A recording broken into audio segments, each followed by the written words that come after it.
The chief of the Assembly of First Nations hears Ontario education concerns. Fresh repairs underway on the James Street Swing Bridge. And Canada accused of illegal spying activity.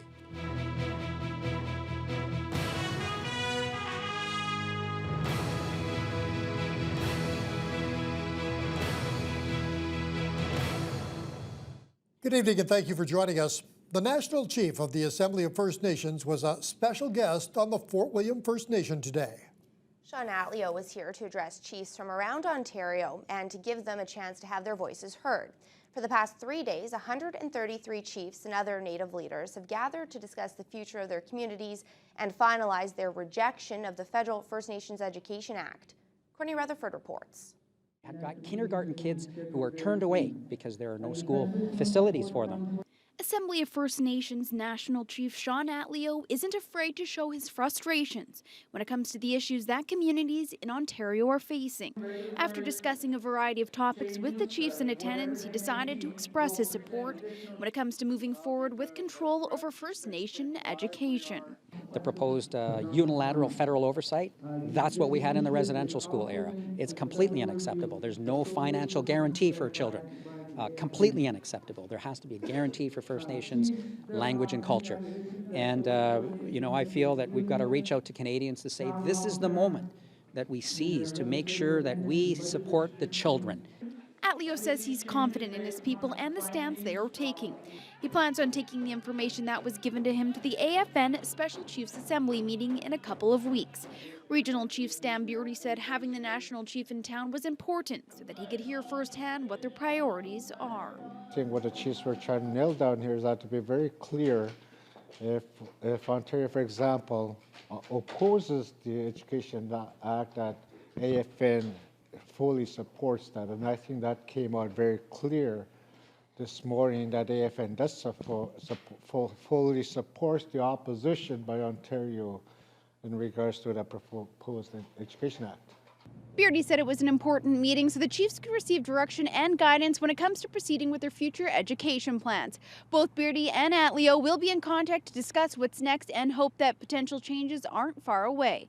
Courtney Rutherford, TBT News. There still isn't any word on when the James Street Swing Bridge will be open to vehicles and pedestrians, but some preliminary work has begun over the past couple of days. CN Rail spokesperson Lindsay Fetishin confirms that some repairs are now being made to the pedestrian walkway. However, CN is still waiting for a full report on repairing the road portion of the bridge. The swing bridge was closed on October 29th because of a major fire. The rail portion reopened just a few days later. Many others have grown increasingly frustrated that they can't cross the bridge, but Fetishin says they can't take any safety risks. Started some work on the walkway and the handrail, the deck, and the timber piles. But it's so important to note that we don't have an estimate on the full, on timing or the full extent of what else needs to be done. A meeting between CN and leaders of the Fort William First Nation has been scheduled for next Thursday to provide an update on the status of the bridge. The Thunder Bay DSAB is staring down a huge deficit at the Royal Edward Arms, and the red ink on the building is expected to continue right up until the handover of the facility back to the city. Despite that, area municipalities are looking at paying less for social services than they did last year. Dennis Ward has more on a very busy meeting that also included problems with pets in their housing complexes. The Royal Edward Arms budget deficit will balloon next year to nearly $580,000. The emptying out of the building is a major factor. By the end of the year, 22 of the 64 units will be vacant as the DSAB prepares to turn the facility back over to the city. Also leading to the budget overrun are increased security costs and having to hire a private firm to pick up the trash at the Royal Eddy after city staff refuse to do it anymore. Due to needles, discarded needles in the garbage, we thought we had resolved that issue by coming up with a different system, a more enclosed system for them to pick up, and things seemed to be fine for a number of years. Then we had to go back to a bag system. I'm not sure the reason why, but I guess A few months ago, one needle was discovered. For the second straight year, the DSAB is proposing a budget decrease. For 2014, the 15 municipalities are looking at paying about $535,000 less than the previous year. The savings are partially due to the provincial uploading of Ontario Works and more people finding work. Another matter dealt with at Thursday's meeting was pet issues, and there are numerous, including one case involving 12 cats and a $30,000 cleanup bill. Often in a fairly short period of time, there can be significant damage done to a unit, especially given the number of pets that were involved in such an apartment unit. The DSAB can't prevent a tenant from having pets.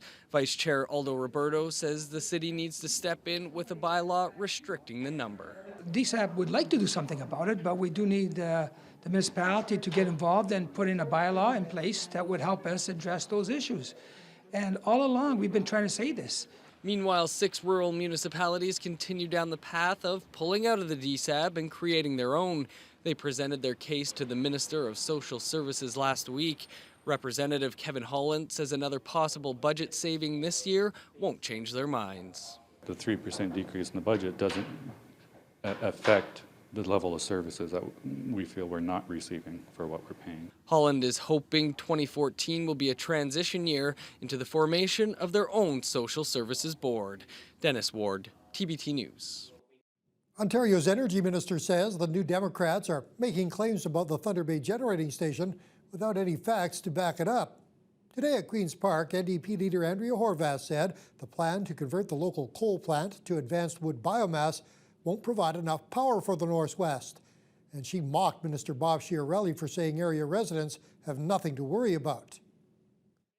Thunder Bay has heard that line from Liberals before, Speaker, after 2 previous power plant cancellations that cost the public $20 million.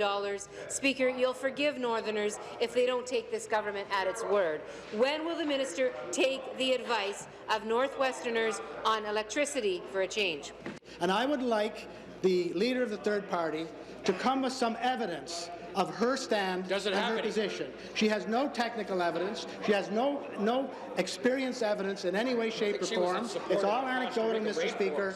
The system in Thunder Bay is reliable. They'll have electricity when they need it, and they'll have much more transmission than they have now in the very near future, Mr.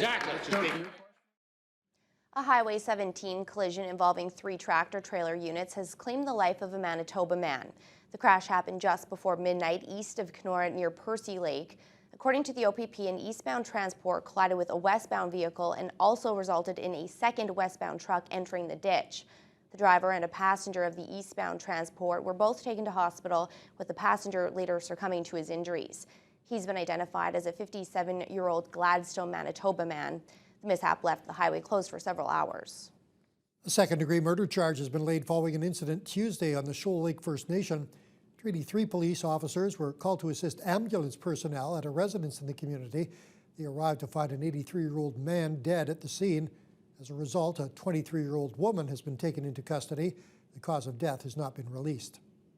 A Thunder Bay man who was the subject of a Canada-wide warrant this past summer has been sentenced to 4 years behind bars. 62-year-old Arthur Joseph Lyons was arrested on August 12th in connection with an incident involving an 8-year-old girl. Yesterday in court, Lyons pleaded guilty to sexual interference and breach of probation. He was on probation for a previous sexual offense against a child. Lyons has already been in custody for more than 3 months, and he'll serve the remainder of the 4-year sentence in a federal penitentiary. He's also been given a lifetime ban on using internet sites or attending playgrounds or other places where children may be present. The province has announced another contract involving the Highway 4 laning between Thunder Bay and Nipigon. LH North Limited has been awarded the contract to construct a new 4-lane bridge over South Trout Creek near Red Rock. The deal is worth $3.4 million. Construction is now underway and should be complete by next summer. A separate contract to 4-lane the highway from the Red Rock turnoff to Nipigon will be advertised in 2014. Carbon monoxide detectors will soon become mandatory in all Ontario homes. Yesterday, the Ontario Legislature passed a private member's bill requiring homeowners to install CO detectors. The bill should officially be proclaimed as law in the next few months. It's a positive step, according to Thunder Bay Fire Chief John Hay. He notes fire chiefs in Ontario have advocated for the installation of CO detectors for some time. Carbon monoxide has been called a silent killer. The poisonous gas, which is odorless, tasteless, and colorless, can cause headaches, lightheadedness, and eventually death.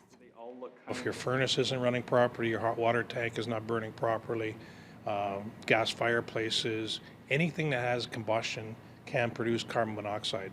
So that is where the biggest potential is in homes right now. He says most CO detectors simply plug into the wall. They should be placed nearest those appliances that could potentially produce carbon monoxide. As of yet, there is no set date by which homeowners must comply with the new law. It's now even easier to connect to the internet, as 4 more locations have been added to the ever-growing list of free Wi-Fi hotspots in Thunder Bay. It was announced today that TBT, in partnership with the city, has activated wireless internet service at City Hall, the Current River Arena, West Thunder Community Centre, and the 55 Plus Centre. The new wireless hotspots are accessible free of charge to all internet users.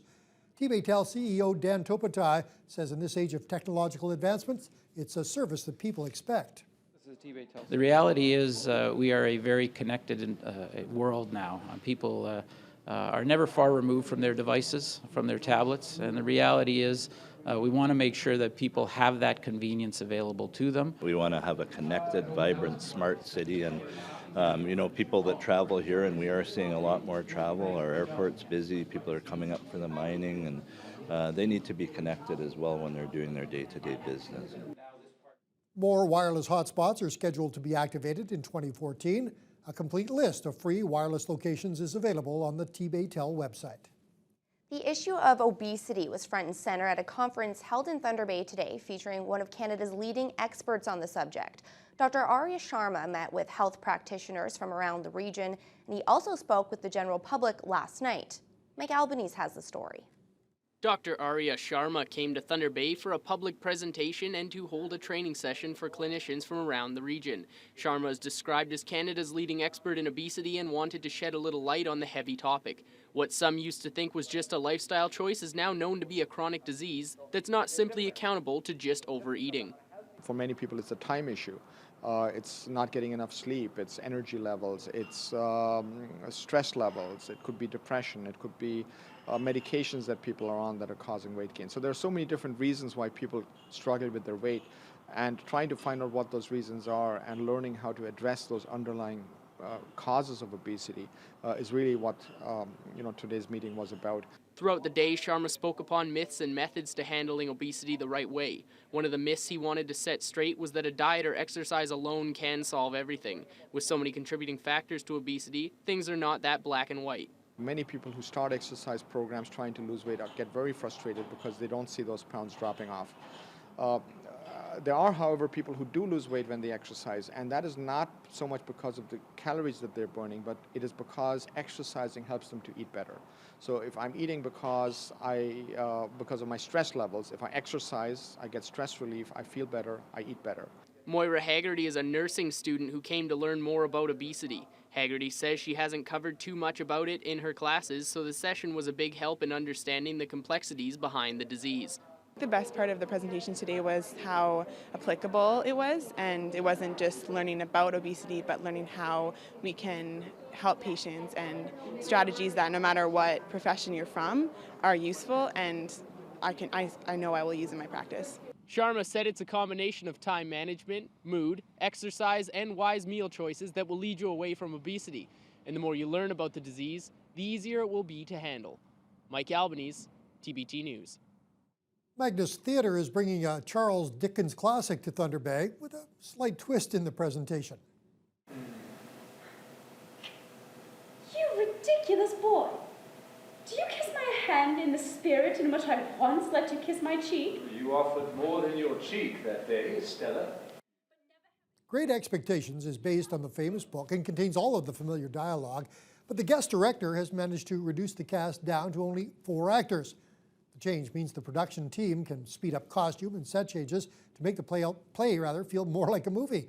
The story involves a boy growing up in poverty who tries to impress a lady with expensive tastes. It's usually costly produced, but that's another thing that's been altered.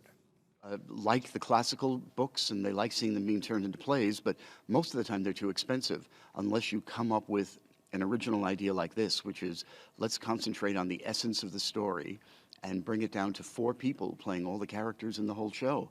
So it also becomes interesting to watch how you do it. That play opens tonight and runs until December 14th at Magnus Theaters.